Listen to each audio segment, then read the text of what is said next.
Apa yang kalian rasakan ketika melihat gambar-gambar di layar?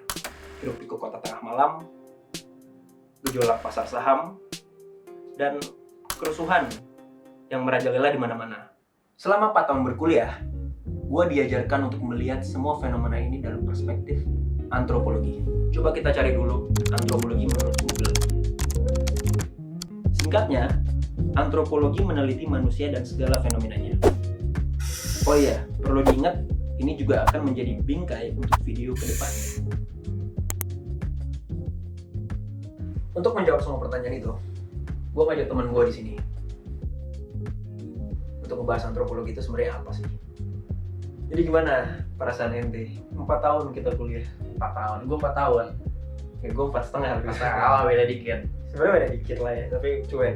Jadi kenapa ente kok dulu masuk antropologi? Sebenarnya ya waktu itu ya, kenapa gue masuk antropologi? Bener kejeblos sih, Mar. Karena semua orang yang di antropologi, gue yakin kejeblos. Iya. Lo pun juga kejeblos. Karena gue nggak tahu antropologi itu waktu itu belajar apa. Karena antropologi itu paling gampang buat dimasukinnya. Iya sih. Udah gitu entah kenapa UB itu salah satu yang antropologinya tuh nggak susah-susah banget masukin. Iya. Gue kutip kata bokap gue. Kamu bakal jadi orang sukses, Mas, karena nggak ada orang yang ngambil itu lagi. Itu dia. Istilahnya ada kue besar nih, itu semutnya cuma dikit. Tapi bisa hukum, manajemen itu cuma 1 butir gula tapi semutnya banyak. Kerubutin banyak orang. Banyak. Tapi akhirnya ya, gue nggak nyesel juga sih ngambil antropologi. Tapi pertanyaan sebenarnya adalah definisi antropologi itu sebenarnya apa sih? Menurut gue ya, antropologi ya. Selama yang gue pelajarin ya dari Mas Manggala, Bu Zurin, Mas Hatip, ini menurut saya ya, antropologi itu adalah ilmu yang mempelajari tentang manusia. Udah sesimpel itu. Sesimpel itu. Selama manusia masih ada, antropologi nggak bakal pernah mati. Kalau menurut gue kayak gitu. Nah, menurut lu gimana, Mat?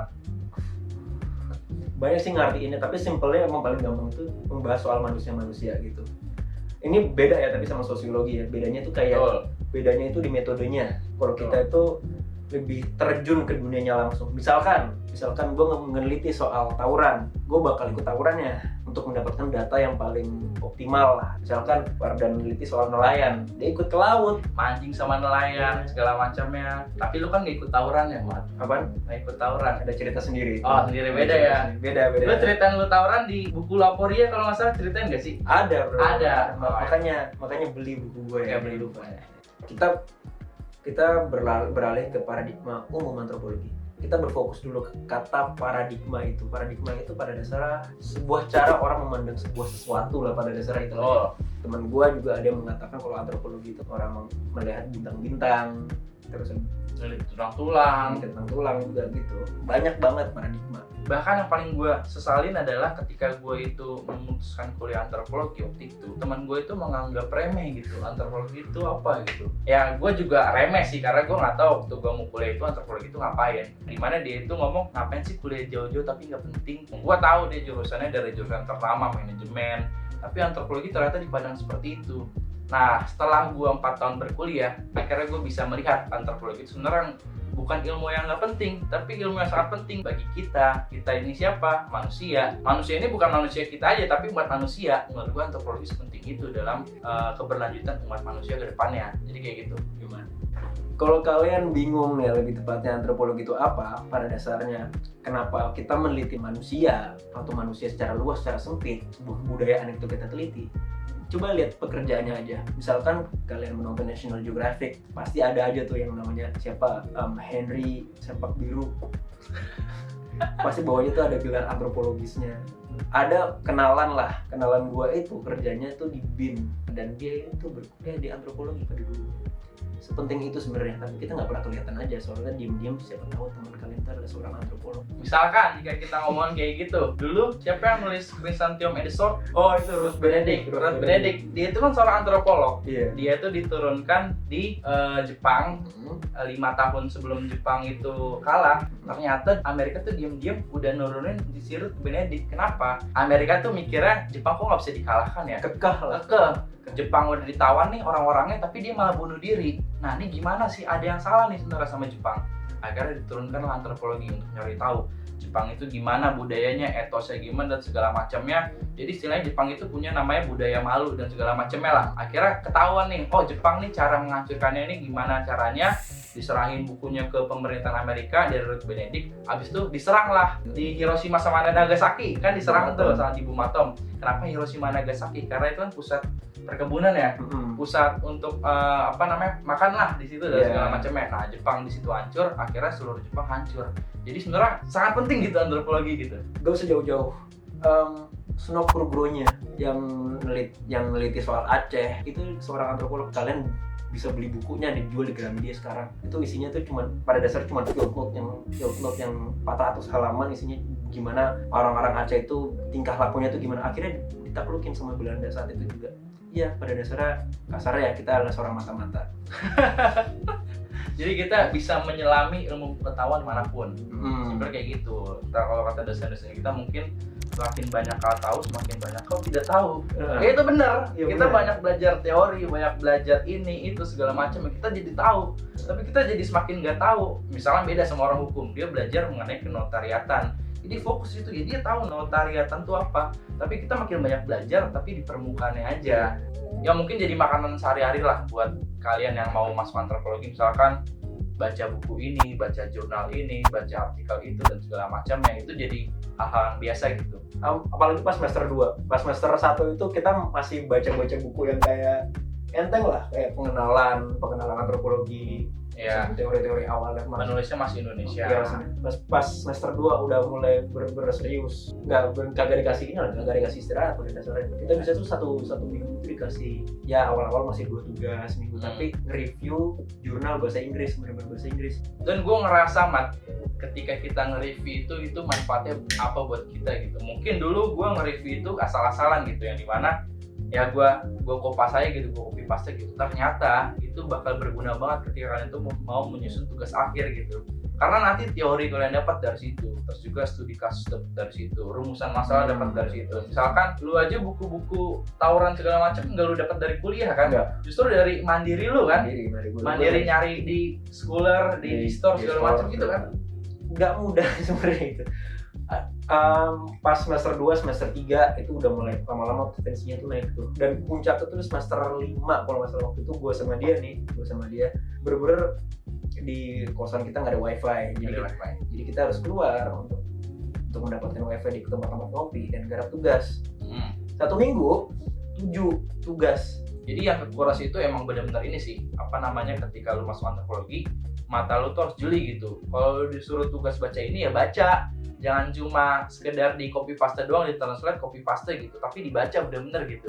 Karena mungkin pengalaman kita di antropologi itu yang dimana mahasiswanya nggak banyak ya Mat ya, cuma sekitar 60-70 ya, dan itu juga berkurang gitu. Kita di semester 3 kalau nggak salah itu berkurang jadi 60 berapa gitu. Nah itu sebenarnya yang buat kita itu semakin deket gitu, yang dimana kita nggak mandang rendah 1 orang atau 2 orang, tapi kita ini bareng-bareng. Karena balik lagi di antropologi itu yang ditekankan adalah egaliter.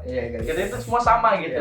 Bahkan ketika gue kuliah aja, misalkan gue itu cuma pakai kaos doang, ya dosen itu ya memaklumi lah. Mungkin kapasitas nih mahasiswa cuma bisa pakai kaos doang, atau mungkin cuma punya kaos doang, ya itu dimaklumi. Jadi kita nggak mandang rendah mahasiswa itu, emang di situ. Salah satu dosen kita yang sangat terkenal adalah waktu itu ada benar-benar satu orang pakai kaos, pakai celana seadanya, celana jeans gitu, dan dia nggak bawa apa-apa, nggak bawa binder, nggak bawa buku, nggak bawa tas, cuma bawa badan doang. Kalau akhirnya dosen itu ngomel, ya kalau kamu yang lain kali bawa buku ya daripada doang begini. Waktu itu gue pernah pakai sendal, bahkan Fardan pernah pakai sarung ruang kuliah. Itu aja nggak masalah ya dosennya. Karena beda, mungkin jurusan lain. Ya kalau kalian tuh manajemen, akuntansi, emang kalian dituntut untuk profesional.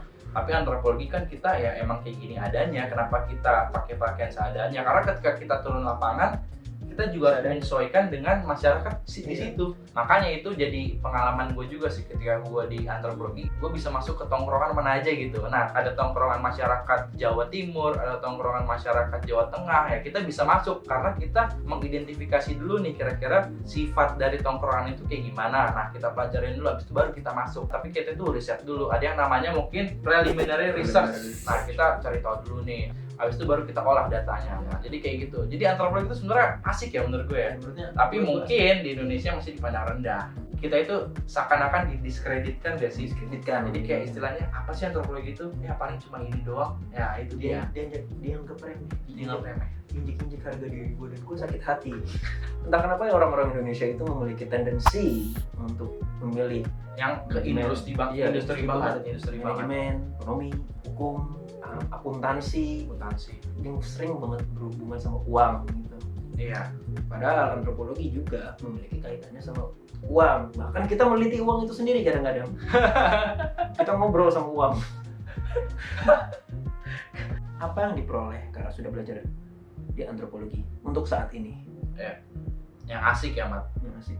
Misalkan nih ketika kita lagi di kafe atau gue lagi di stasiun MRT gitu, gue melihat sesuatu, gue melihat orang nih kok pada ngantri, terus nggak ada penjaganya, terus satpamnya juga sedikit, tapi Dan- kenapa orang bisa teratur gitu? Karena ada CCTV yang Ada CCTV. yang di pojok kanan atas disembunyikan. Iya, jadi orang itu secara nggak langsung itu patuh karena CCTV itu, meskipun orang-orang itu nggak tahu juga kalau CCTV itu nyala atau mati. Atau mungkin ada orang yang mengawasi atau nggak di Iya, belakangnya. iya. Orang-orang itu nggak tahu, tapi itu udah tertanam gitu dalam pikiran orang-orang. Nah, itu bisa kita bedah pakai teori dari Foucault, panoptikon. Nah, itu kan bisa kita bedah juga. Jadi istilahnya benar-benar kita itu memandang sesuatu itu nggak dari satu sudut pandang, tapi yang bikin risih kita itu jadi pengen tahu semuanya gitu. Iya. Mungkin itu aja yang bisa gue sampaikan, gue sama Fardan sampaikan di video kali ini. Pokoknya intinya pesan kita adalah kalau kalian belajar mengenai sesuatu jangan berhenti di satu titik saja, jangan berfokus ke mata kuliah kalian, jurusan kalian itu. Kalau kalian punya topik yang perlu kita bahas, apapun itu, bisa menyenangkan, bisa jorok, bisa Serius. Atau mungkin bahas mengenai hal-hal yang nggak masuk akal lah, misalkan kenapa setan di Indonesia itu beda sama setan di luar negeri gitu. Nah, Iya. itu bisa kita bahas juga. Tujuan dari video ini adalah menyampaikan kalau video-video selanjutnya akan kita menggunakan framework antropologi. Intinya itu. Kita nggak bikin video kayak gini doang yang bener-bener kayak serius lah ya, kaku gitu. Jadi jangan lupa like, comment, dan subscribe, dan tunggu video selanjutnya. Bahkan anak-anak kelaparan di bumi Afrika. Dan bahkan yang kemarin tuh RUU Cipta Kerja, bagaimana kisruhnya itu